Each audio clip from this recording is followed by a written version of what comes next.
حضرت ابراہیم علیہ السلام کی عمر 98 سال کی ہو گئی. 98 سال کا جب آدمی ہو جاتا ہے تو صحیح طریقے سے چھری بھی نہیں پکڑ سکتا, سبزی ترکاری بھی نہیں کاٹ سکتا, اس کے ہاتھ کانپنے لگتے ہیں. پہلے ہی بچہ کم ملا ہے, 86 سال کی عمر میں بچہ ملا ہے. آج بچہ حضرت اسماعیل علیہ السلام جب 13 یا 12 سال کے ہو گئے تو اللہ تبارک و تعالیٰ کی طرف سے اللہ نے ان کو خواب دکھایا. نبی کا خواب بھی وہی ہوتا ہے. اب اگر کوئی آدمی ایسا خواب دیکھ لے میں نے بیٹے کو ذبح کر رہا ہوں, صبح کاٹے, تو نہیں ہوتا بھائی, گنہ گار ہے, ظالم ہے وہ آدمی. اب یہ نہیں مانا جائے گا وہ نبی تھے. نبی کا معاملہ الگ ہوتا ہے, امتی کا معاملہ الگ ہوتا ہے. نبی کا خواب بھی وہی ہوتا ہے. نبی کو جس طرح وحی نازل کی جاتی ہے وہ وحی چاہے ان کو اچھے خاصے اچھی حالت میں بیداری کی حالت میں عطا کی جائے, چاہے نیند کی حالت میں وہی ہے. اب یہ نہیں مانا جائے گا اس وقت کی بات ہے. ان کو خواب میں دکھایا گیا. فلما بلغ معه السعي قال يا بني اني ارى في المنام. جب حضرت اسماعیل علیہ السلام جب تھوڑے بڑے ہوئے, چلنے پھرنے کے لائق ہوئے, جب والد صاحب کا ہاتھ بٹانے کے قابل ہوئے. کب آدمی تھوڑا بڑا ہوتا ہے, کب بچہ جب 12 سے 13 سال کا ہوتا ہے, جب والد صاحب یہ سوچتا ہے کہ اب میرا بچہ بڑا ہو گیا. ورنہ 6 سال 5 سال کے بچوں کو کوئی آدمی بولتا نہیں بڑا ہو گیا ہے. 12-13 سال کے جب ہو گئے تو اللہ نے ان کو فرمایا فلما بلغ معه السعي قال يا بني اني ارى في المنام. جب وہ تھوڑے 12-13 سال کے ہو گئے تو حضرت ابراہیم علیہ السلام کو خواب آیا کہ میں اپنے بیٹوں کو ذبح کر رہا ہوں. خواب پہلی مرتبہ کب آیا؟ 8 ذی الحجہ کو خواب آیا, جس کو یوم الترویہ بولتے ہیں, شک والا دن. ان کو شک تھا, ارے میں نے خواب دیکھا ہے, ہو سکتا ہے شیطان کی طرف سے یہ خواب, تو اس لیے 8 ذی الحجہ کو کیا بولتے ہیں؟ یوم الترویہ, شک والا دن. تو خاموش رہے, ہو سکتا ہے شیطان کی طرف سے. دوسرے دن پھر خواب آیا جس کو بولتے ہیں یوم العرفہ, 9 ذی الحجہ کا دن, یعنی پہچاننے کا دن. عرفہ بولا تو پہچاننے کا دن. انہوں نے پہچان لیا کہ یہ خواب شیطان کی طرف سے نہیں ہے, یہ اللہ کی طرف سے ہے, اور اللہ میرے بیٹے کی قربانی مجھ سے مانگنا چاہتے ہیں. تیسرے دن پھر خواب آیا, اس کو کیا بولتے ہیں؟ یوم النحر, قربانی کا دن, یعنی جس دن قربانی کی گئی. عید الاضحیٰ ہم لوگ بولتے ہیں, لیکن اس کا عربی میں نام کیا ہے؟ یوم النحر, کہ قربانی کرنے کا دن. تو ابراہیم علیہ السلام نے خواب کہاں دیکھا؟ فلسطین کے اندر خواب دیکھا ہے. اور فلسطین بیت اللہ شریف سے 1300 کلومیٹر دور ہے, اور وہ 1300 کلومیٹر دور اپنے بیٹوں کو ذبح کرنا جا رہے ہیں. 1300 کلومیٹر دور کس کو؟ بیٹے کو. اور یہاں ہمارا کیا حال ہے؟ ذرہ دور اگر قربانی کے جانور ہے, مجھ سے نہیں ہوتا جانا, میں نہیں جاؤں گا, تم لانچ کر دو. یہاں اپنے بیٹوں کو ذبح کرنے 1300 کلومیٹر دور جا رہے ہیں, اور یہاں 13 میٹر دور نہیں جا رہے اپنے جانور کو قربان کرنے کے لیے. حالانکہ حضور نے فرمایا جب جہاں تمہارا قربانی کا جانور ہے تم وہاں موجود رہو, تم اپنے سامنے قربانی کرو. وہ بھی بات اب آپ کے سامنے آئیں گی. تو حضرت ابراہیم علیہ السلام فلسطین سے آئے بیت اللہ شریف آئے تو ان کی جو بیوی حضرت ہاجرہ, ان سے کہا ایک زمانے کے بعد آج آئے ہیں تو ہونا تو بہت کچھ چاہیے تھا, لیکن یہاں وہ سب بات نہ کر کے فرمایا کہ ایک دوست ہے, ان کے یہاں دعوت ہے, اسماعیل کو آپ تیار کرتے ہیں, میں ان کو اپنے دوست کے یہاں دعوت پہ لے جانا چاہتا ہوں. ٹھیک ہے. اچھے کپڑے پہنا دیے, سائی سرما لگا دیے, نہلا دیے, غسل دے دیے, اور وہ اپنے ایک چھری تھی, ایک رسی تھی, بغل میں دبا لیے, چل رہے ہیں دونوں. شیطان کو یہ بات ہضم نہیں ہوئی, کیونکہ شیطان کو سب پتہ ہے.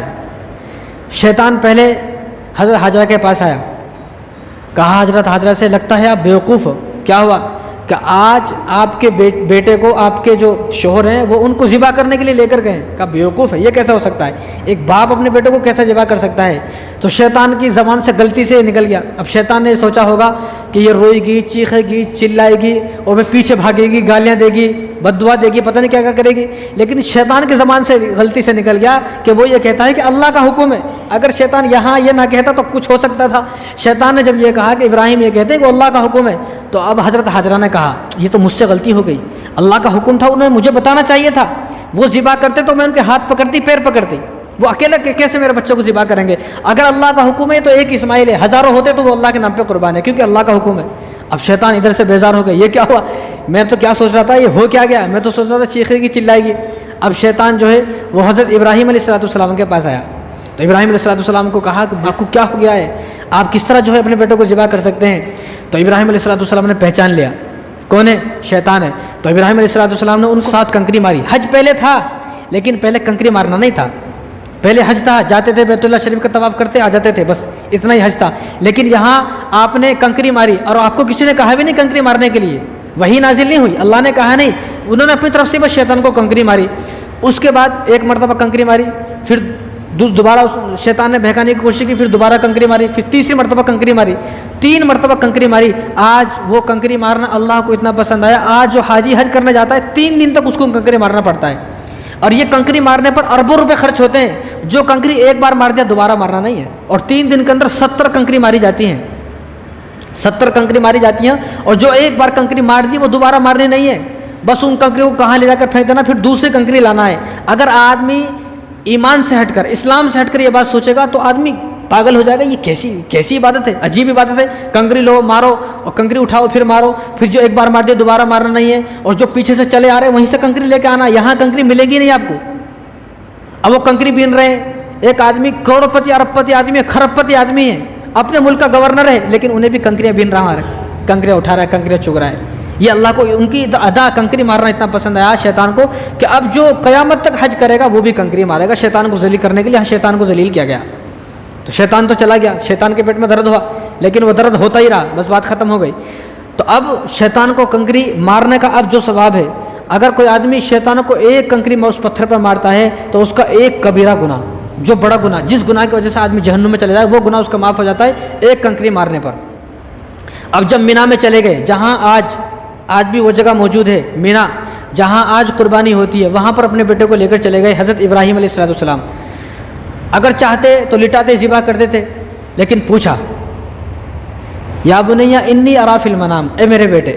ہم لوگ ہوتے تو کیا بولتے تھے, بیٹے کچھ کہ. آج والدین اور بچے کے درمیان نا اتفاقی اس لیے ہے کہ جب بچہ چھوٹا ہوتا ہے تو والد صاحب بیٹا بولتا, جب بیٹا بڑا ہو جاتا پھر بیٹا نہیں بولتا ہے, پھر نام سے پکارتا ہے. پھر بچے کے دل میں والد صاحب کے لیے نفرت پیدا ہوتی ہے. ابھی نہ پریشان ہے میرا بچہ, بات کائی کو نہیں مان رہا. جس طرح یہ بچپن میں تھا آپ نے پیار دیا, جوانی میں بھی آپ اس کو پیار دیں, پھر دیکھیں کس طرح بے وفا ہوتا ہے. اور یہاں 13 سال کے ہیں, کیا فرمایا, یا بنیا, اے میرے بیٹے, انی ارا فی المنام, میں نے ایک خواب دیکھا ہے, انی اذبحک فانظر ماذا ترى, میں نے یہ خواب دیکھا کہ میں تجھے ذبح کر رہا ہوں. میں اسی خواب کو سچ کرنے کے لیے تجھے یہاں لے کر آیا ہوں, بتا تیری رائے کیا ہے. فانظر ماذا ترى, تو بتا تیری رائے کیا ہے. اب یہاں پر اسماعیل صلی اللہ علیہ وسلم سے جو پوچھا گیا وہ اس لیے نہیں پوچھا گیا کہ بھائی میں پوچھوں گا, اگر راضی ہے تو ٹھیک ہے کر دوں گا, نہیں تو چھوڑ دوں گا, اس لیے نہیں, بلکہ اس لیے پوچھا گیا کہ میں دیکھتا ہوں کہ کتنے پانی میں ہے میرے بیٹا. میرے اس خواب کو وہ بھی میرے ساتھ سچ کرنے میں, اس خواب کو سچ کرنے میں وہ بھی میرا ساتھ دیتا ہے نہیں دیتا ہے. تو دیکھیں آپ, عجیب یہ جو آیت ہے عجیب آیت ہے. تو ابراہیم علیہ السلام نے جب پوچھا تو اسماعیل علیہ السلام کو جو جواب ہے نا وہ عجیب ہے. تو آپ نے فرمایا قال یا ابت افعل, یا ابت افعل. یہاں کیا ہونا چاہیے تھا, جب آدمی تھوڑا سوچتا ہے, سوچ کے جب جواب دیتا ہے تو اس کا آنا تھا یا ابتی افعل, الف آتا, یا ابتی افعل, یعنی میں تھوڑا سوچ لوں پھر جواب دوں. لیکن جب آدمی سوچتا نہیں ہے, بنا سوچے بول دیتا ہے, تو پھر الف ختم ہو جاتا ہے, تو پھر آتا ہے یا ابت افعل. کہ کہنا کیا چاہیے تھا, یا ابتی افعل, میں ذرا سوچ لوں. لیکن وہاں سوچا نہیں, جیسے والد صاحب نے کہا کہ میں نے ایک خواب دیکھا ہے, اسی خواب کو پورا کرنے کے لیے میں یہاں لے کر آیا ہوں, تو فوراً آپ نے جواب دیا یا ابتی افعل, الف کو ختم کر دیا, سوچنا کچھ بھی نہیں, یا ابتی افعل ما تؤمر ستجدونی انشاءاللہ من الصابرین. کہ اے میرے والد صاحب جو آپ کو حکم ہوا ہے آپ اس کو فوراً کر گزریے, میں اس خواب کو پورا کرنے میں آپ کے ساتھ ہوں. من الصابرین, مجھے آپ صبر کرنے والوں میں سے پائیں گے, میں کوئی بھاگوں گا نہیں آپ کو چھوڑ کر, آپ مجھے ذبح کر دیں, میں تیار ہوں. کیا عجیب آیت ہے یہ, کیا عجیب. ان آدمی اگر یہ آیت سمجھنا ہے تو اپنے بیٹے کو سامنے رکھ کر سوچے کہ ایک باپ اپنے بیٹے کو کس طرح ذبح کر سکتا ہے. یہاں بیٹا باپ کو ذبح کر رہا ہے, اور یہاں کیا مانگا جا رہا ہے, چھوٹی سی ایک جانور کی قربانی مانگی جا رہی, وہ بھی ہم سے نہیں ہو رہا. اگر وہ حکم سچ میں اگر وہ خواب سچا ہو جاتا اور حکم یہ ہوتا کہ تمہیں اپنے بیٹے کو ذبح کرنا ہے, پھر کیسے ہوتا. اللہ کو تو معلوم تھا یہ ہندوستان کے لوگ بڑے چالاک ہیں, خاص کر کے حیدرآباد کے لوگ چالاک ہیں. انہیں بیٹا تو دور کی بات ہے, انہیں بکرے پہ چھری نہیں پھیر سکتا, بکرا نہیں کر سکتا, بکرا ہی نہیں کر سکتا تو بیٹا کہاں سے کرے گا. اس لیے اللہ نے ان کو بچایا اور بکرے کی اور مینڈے کی, دمبے کی, بیل کی, اونٹ کی قربانی مانگی ہے, لیکن اس پہ بھی چھری پھیرنا نہیں ہو رہا. تو اس خواب کو دیکھیں آپ. اور جب لٹا دیا گیا, ہاتھوں کو پیروں کو باندھ دیا گیا, ابراہیم علیہ السلام ایسے ہی لٹایا, تو اسماعیل علیہ السلام نے خود کہا کہ آپ ایسے کریں والد صاحب, میرے ہاتھوں کو باندھ دیا, جب مجھے آپ ذبح کریں گے میں تڑپوں گا, اور میرے خون کے قطرے جو ہے دھبے آپ کے بدن پر, آپ کے کپڑوں پر لگیں گے, کہیں آپ کے کپڑے خراب نہ ہو جائیں, آپ ایسا کریں میرے ہاتھ پیروں کو باندھ دیں. اور اسماعیل علیہ السلام نے 4 باتیں کی. کتنی بات, 4 باتیں کی اپنے والد صاحب سے. کہ پہلی بات, والد صاحب مجھے پتہ نہیں تھا آپ مجھے اس لیے لا رہے ہیں, اگر مجھے پتہ ہوتا تو میں اپنی والدہ سے آخری سلام کر لیتا, اپنی والدہ سے آخری سلام کر دیتا. آپ پہلا یہ کام کریں کہ میری والدہ کو میرا سلام بول دیں جب یہاں سے جائیں گے, پہلا کام. دوسری بات کیا ہے, آپ مجھے الٹا لٹا دیں, مجھے الٹا لٹائیں, سیدھا نا, اس طرح سیدھا لٹائیں گے، میری آنکھیں آپ کی آنکھوں سے ٹکرائیں گی، ہو سکتا ہے کہ آپ کی آنکھیں بھر آئیں، آپ مجھے ذبح نہ کر سکو، آپ مجھے الٹا لٹا دیں۔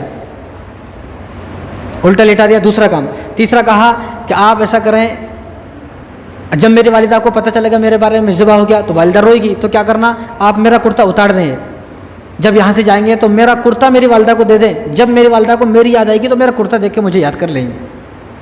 اور چوتھا کام یہ ہے کہ آپ اپنی کھلی آنکھوں سے مجھے ذبح نہیں کر سکتے، آپ اپنی آنکھوں پر پٹی باندھ لیجئے۔ اور اسماعیل علیہ السلام نے اپنے ہاتھوں سے اپنے والد صاحب کی آنکھوں پر پٹی باندھی، الٹا لیٹ گئے خود کہ اب مجھے ذبح کریں۔ جب ذبح کرنے لگے، اب یہ تو چھری ہے ہاتھ میں، جس طرح اللہ تبارک و تعالیٰ نے آگ کو حکم فرمایا، قلنا یا نار کونی برداً وسلاما علی ابراہیم، یہاں اللہ تبارک و تعالیٰ نے چھری کو حکم فرمایا، اے چھری جس طرح ہم نے ابراہیم کے لیے آگ کو ٹھنڈا کر دیا، نرم کر دیا، اس طرح آج تجھے اسماعیل کے لیے چلنا نہیں ہے۔ اب حضرت اسماعیل علیہ السلام پر چھری چلا رہے ہیں، چل رہی نہیں چھری، اب وہ تیز کر رہے ہیں بار بار چھری، تو چھری کے اندر سے آواز آئی، جب چھری کو آپ نے پھینک دیا، چھری چلتی نہیں ہے، پریشان ہو گئے، تو چھری کے اندر سے آواز آئی، چھری نے کہا کہ آپ خلیل اللہ ہیں، اوپر ایک جلیل بھی ہے، آپ خلیل ہیں، ایک جلیل ہے، خلیل کا حکم یہ ہے کہ تجھے چلنا ہے، جلیل کا حکم یہ ہے کہ تجھے چلنا نہیں ہے، آخر میں بات مانو تو کس کی بات مانو، مجھے سمجھ میں نہیں آتا میں کس کی بات مانوں۔ تو جب آپ نے فلما اسلم وتلہ للجبین، عجیب آیت ہے، جب حضرت ابراہیم علیہ السلام نے اپنے بیٹے کو الٹا لٹایا، الٹا لٹانے کے بعد اپنا یہ گھٹنا ان کے یہاں پر کاندھے پر رکھا، کاندھے پر دبایا، اور جب چھری کو چلایا، چھری چل گئی، اب نہیں معلوم تھا، تو آگے اللہ نے فرمایا کہ وَنَادَيْنَاهُ أَن يَا ابراہیم، ہم نے ابراہیم علیہ السلام کو آواز دی، ہم نے پکارا، قد صدقت الرؤیا انا كذلك نجزي المحسنین، کہ جو ہم نے آپ کو جو خواب بتایا تھا، آپ نے اس خواب کو سچ کر کے دکھایا، ہمیں آپ سے یہ نہیں چاہیے تھا، انا كذلك نجزي المحسنین، نیک لوگوں کو ہم اسی طرح بدلہ دیتے ہیں۔ آگے اللہ نے خود فرمایا ان هذا لهو البلاء المبین، یہ جو آپ نے کام کیا چھوٹا کام نہیں ہے، ہمیں بتایا اللہ نے کہ ان هذا لهو البلاء المبین، یہ جو امتحان تھا یہ چھوٹا امتحان نہیں تھا، یہ بہت بڑا امتحان تھا۔ وفدیناہ بذبح عظیم، اس بڑے امتحان کے بدلے اللہ تبارک و تعالیٰ نے ان کو مینڈا دیا۔ وترکنا علیہ فی الآخرین، اور آگے اللہ نے فرمایا ہمیں آپ کا یہ کام اتنا پسند آیا کہ آپ کے جانے کے بعد بھی ہم اس کام کو زندہ رکھیں گے۔ آج حضرت ابراہیم علیہ السلام کو اس دنیا سے گئے ہوئے 5,500 سال ہو گئے، کتنے؟ 5,500 سال، 4,000 سال کے بعد تو ابراہیم علیہ السلام کے حضور آئے، حضور کو گئے ہوئے 1,500 سال ہو گئے، تو کتنے سال ہو گئے؟ 5,500 سال۔ اسی آیت کو لے کر آج تک قربانی کے عمل زندہ ہے۔ وترکنا علیہ فی الآخرین، آپ کا یہ عمل ہمیں اتنا پسند آیا کہ ہم اس کو آپ کے جانے کے بعد بھی زندہ رکھیں گے قیامت تک، اور قیامت تک قربانی ہوتی رہے گی۔ سلام علی ابراہیم، اللہ سلام کر رہے ہیں ابراہیم کو، سلام ہو ابراہیم، ابراہیم علیہ السلام تجھے سلام ہو۔ ہم بھی اگر سچے دل سے، سچی نیت سے قربانی کریں گے تو ہمیں بھی اللہ کے سلام آئیں گے۔ شرط یہ ہے کہ نیت میں کھوٹ نہ ہو، نیت صاف ہو۔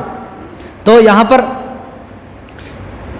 جب ذبح کیا تو آنکھوں پر پٹی بندھی ہوئی تھی، اب ابراہیم علیہ السلام کو پتہ نہیں ہے میرا بیٹا ذبح ہوا نہیں ہوا، انہوں نے سوچا کہ میرا بیٹا ذبح ہو گیا ہے۔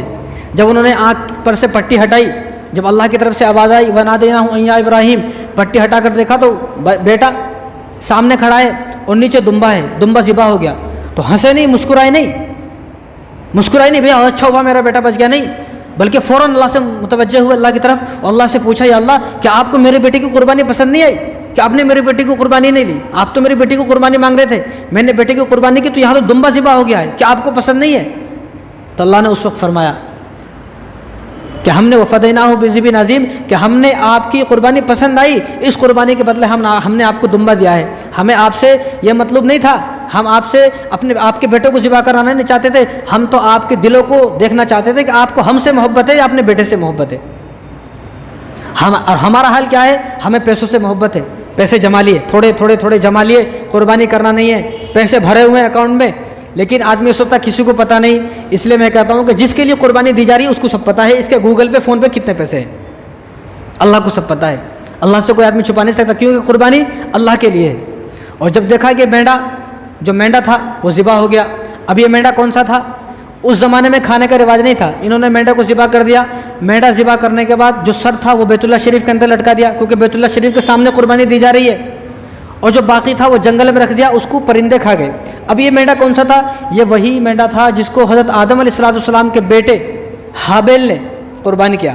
اللہ تبارک و تعالیٰ نے جنت میں اس کو پالا اس واقعے کے لیے، ہزاروں سال تک جنت میں پالا کہ میرے ابراہیم آئیں گے، ان کے بیٹے کی جگہ یہ مینڈا دینا ہے۔ اب یہ بات ابراہیم علیہ السلام کو پتہ نہیں ہے، پتہ نہیں ہے یہ بات۔